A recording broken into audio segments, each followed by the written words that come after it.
Whatever it takes, I know I can make it through. A Degrassi podcast with Kelsey and Holland too. I know I can make it through. Hi, and welcome to Whatever It Takes, a podcast about Degrassi the Next Generation. I'm Kelsey.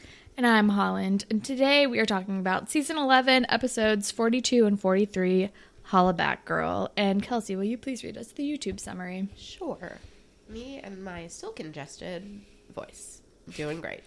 Recording this on the same day, guys. Katie is having difficulty wearing herself off pain meds following her knee surgery and wants to make a drugs connection via Bianca's old friends. Lord. Verbatim. Dave feels guilty about Jacinta being in the hospital, and Allie is worried. Mo wants Marisol to acknowledge that they are really dating. Okay. Sure. Sure, whatever. Well, the title of the episode is Hollaback Girl, which is a 2004 song by Gwen Stefani, obviously. In terms of this episode, I don't really know. I mean, I guess Bianca's no Hollaback Girl, but I feel like it has nothing to do with what that song talks about. Nope. This shit is kind of bananas. It is. B-A-N-A-N-A-S. People are talking shit, I guess. Maybe. I don't know. Did we hear that people were talking shit and we didn't think that they would hear it? And they're talking shit about Dave. Oh, yeah, that's true. That is page. true. People are talking shit about Dave. But Allie is clearly a Hollaback girl, so. She is. All right, whatever. I guess that's the analysis. Sure. The episode starts with Bianca very confidently turning in her test early and then starts filing her nails in class. Very passive-aggressively. And Katie's not here for it. Nope. But then she and Drew share, like, a laugh at Katie's expense. And then she gets called to the office because she gets random check-ins because she's on probation. Is that how it works? Wouldn't she go to a probation office? Wouldn't they not show up at her school? I have no idea. Maybe it's different if you're a minor. I have literally no idea. Me neither. But then we're with Marisol and Mo. They're like clotheslining people with their love in the hallway. Yeah, which is always annoying. But Marisol's still being kind of weird about it. Yeah, she doesn't want to put a label on it. Yeah. But then we're with Bianca and the probation lady. And we find out that Bianca lives with her aunt. Yeah. And then after she leaves, Mr. Simpson is like very proud of her and all of like the progress she's made. And he's like, you have options. Like you can go to college. And he gives her all these pamphlets. Also, when the probation lady leaves, he goes, she's friendly. Yeah. It's great. And then we find out that Jacinta is doing okay-ish. She's alive. She's still in the hospital. And has gone through surgery, but like is recovering, I guess. She's gone through like a few surgeries. Yeah.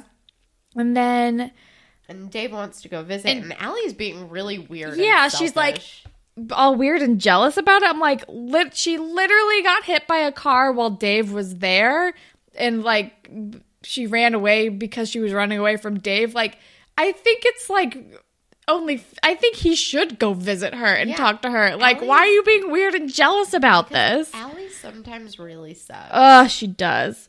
And then we're with Drew and Katie. And he's like monitoring her pill intake, which feels like a lot of responsibility for a high school boy, but okay. Yeah. And he's definitely suspicious because he's like, shouldn't you not have to take these anymore? And she's like, I'm still in pain. Yeah. It's like, okay, Katie. Sure. But then we are with Mo, who's talking to Jake. I don't know. Sorry. But Bianca walks by, and Drew is like, what was that about? Like, what's with all the college stuff? And she's like, I wouldn't even know where to start. And he's like, Katie could help you. She's really good at all that. Oh, that happens after. No, because I have it right here. It says Katie after. Oh, I know. Just kidding. I have Drew's Katie's roping Katie into helping Bianca. Yeah. Yeah. Okay. And then Katie's like, sure, I can help. And then we're with Mo and Jake. Yeah. And Mo's like, so you get girls, right? And then Jake's like, I mean, what do you mean, like, get girls? You mean I get girl? It's gross. It's real gross. And then then Mo Mo was was like, get as in understand. Yeah. And then he's like, all right, well, like, what was your last date like? Like, why is she being weird? And he's like, date? What? I don't know. And it's like, oh, God, you haven't even taken her on a date yet, Mo. No wonder she's not putting a label on it. You guys haven't done anything. Yeah. You haven't gone anywhere. But then we're with Katie and Bianca, and Katie's like, so what are some of your skills? Not including going into a boiler room. Ha ha, lol. Which is a weird thing to joke about because the boiler room thing was with your boyfriend, but okay. Yeah. And she's like, well, selling weed, but she's like, you could be a business major, which actually is not a bad idea. But then she starts really, like, being nosy about the drug aspect because she obviously wants to buy drugs. Yeah. And then she's like, oh, wait, we should totally go on a girls' night. Like, I bet you could totally get us into a club. I'm like, okay, dude. Like, this isn't obvious at all. But Bianca, like, just kind of wants her to be her friend. But Bianca is kind of suspicious because the next scene, she's like, so why is Katie inviting me out? This is weird. This doesn't feel normal. She has her own like friends. Yeah, like why she, is this happening? She knows something's up, but she's not totally sure what it is. And Drew's like, she just wants to be friends with you too. Come on, don't, like, you need to start believing you deserve happiness. And you're like, a good person, dummy. And yeah. I'm like, oh my God, my heart. And then we're with Allie. Oh, wait, can we do fashion police really fast? Oh, yeah, I took, like, no notes. Because when this is happening, Bianca is wearing the biggest earrings. She's always wearing the biggest earrings. Jenna wears, like, a weird, gross paisley dress. Marisol has a yellow coat. Maya is wearing a ridiculous knit hat. Terrible hat. Allie has chandelier earrings. Because of course she does when she's on her date with Dave. Is Katie the one with the pink puffy jacket? I thought Bianca was. Maybe it's Bianca. One of them is. And also Allie at the end is wearing like a news cap, but it's plaid. Oh, it's bad. Not good. Jake even has a flannel coat. Jake is flannel all day. And Allie has a gross frilly white cardigan at one point that I did not care for. But I like Mrs. Torres's coat at the end too. That's all I got. That's all I got. Oh yeah, but then we're with Allie and Jenna. Jenna's making all of the points. But out first, Allie is like, when did my life become a soap opera? And then Jenna's like, oh honey, that was a while ago, which I loved. It's like, you know you're on Degrassi, right? Jenna just keeps getting better and better. Honestly. But then, yeah, and then Jenna's like, you can't be jealous of her. She's in the hospital. She got hit by a car. She may never walk again. Yeah. And then Allie finds this face range page, like, supporting Jacinta. But then she starts saying that people think that Drew pushed her in front of the bus, and it's giving me real mean... Dave. Yeah. Dave pushed her in front of the bus, and it's giving me real Mean Girls vibes. Oh, yeah. Well, the rumor mill, it's a churnin'. And then we're with Katie and Bianca, and they're waiting in line at the club. And then Katie is like, will these fake IDs work? And Bianca's like, please stop saying fake IDs loudly. But they get in, and they're now at a club that isn't a child club, but it's still weird. It's still weird and in Toronto, and like kind of empty. I mean, yeah. I don't know. And B's like, you have to be sluttier to get into basically. And Katie's like, sorry, I don't buy slutty clothes or something. And it's like, sorry, no offense, whatever. And they laugh about it. I don't know. Yeah. Like, why is this happening? I don't like this at all. No. But then we're back with Allie and Jenna, and Allie's just like, I'm trying to defend him on the face range page. I'm like, stop feeding the trolls, Allie. Seriously. It's not going to help. And then Dave comes in, and he's like, what are you looking at? And she's like, nothing. And then Jenna's like, I'm going to go wash my hair. Yeah. And then we're back at the club, and we see some, like, beardy hipster oxy dealer guy that Bianca knows. And Katie is like, oh, yes, please, hook me up.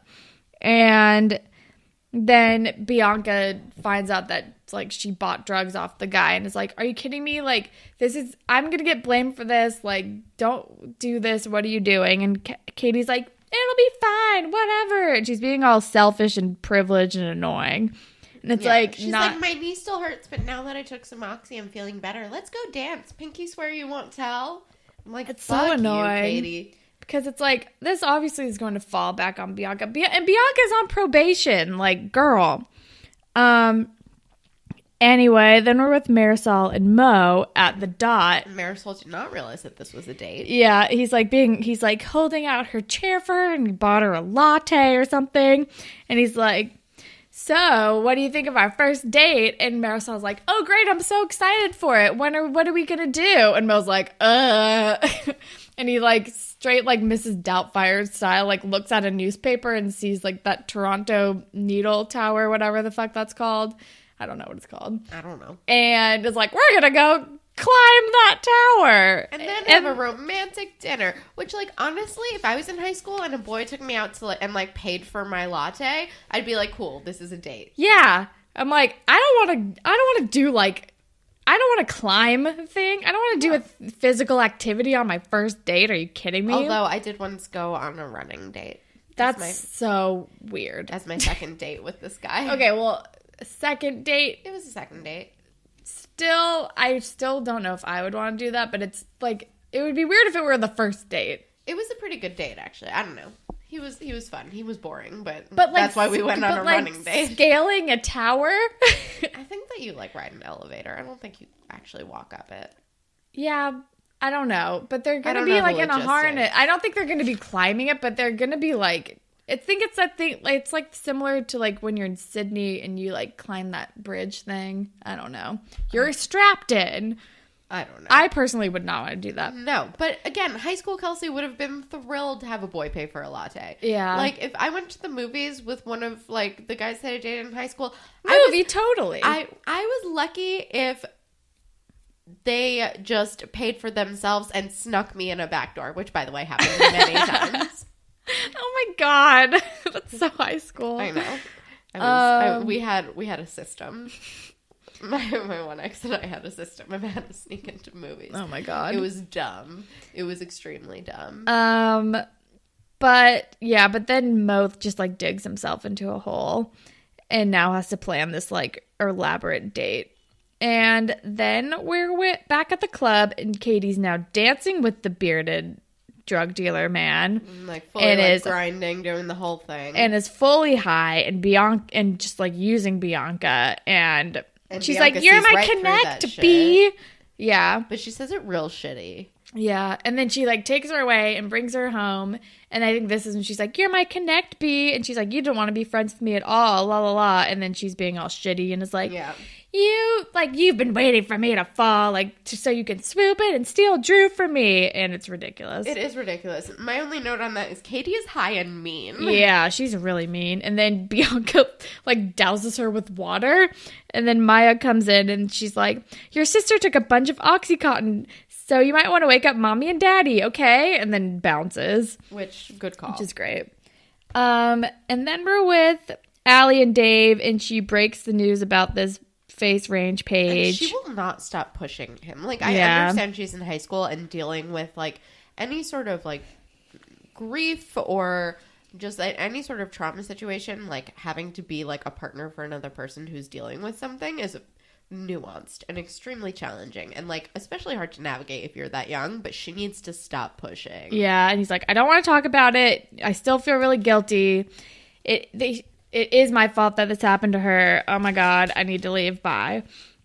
And then Bianca goes to Drew's house and is like, I think she goes over there with the intention of telling him about what's happening with Katie. But then it turns into a whole like, "I want to break up with her anyway." And he's like, "What do you think?" And she's like, "I can't tell you what I think because I'll just say something like, I think you should break up with her and be with me." And it's like, okay, well, you just said it anyway. So, and then they kiss, and honestly, I kind of am shipping it. I'm here for it a lot.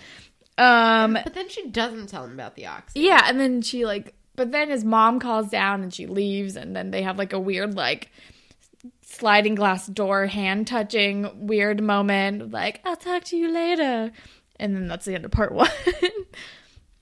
But then the next day at school, he like comes up to Bianca and is like immediately about to be all like PDA with her. And she's like, "What are you doing? Like, what are you doing? You're still with You Katie. haven't even And broken up with also- Katie yet. And also, she's like, I want this to be legit. Like, I want your mom to know. I Yeah. want, like, this to be a real thing. Yeah.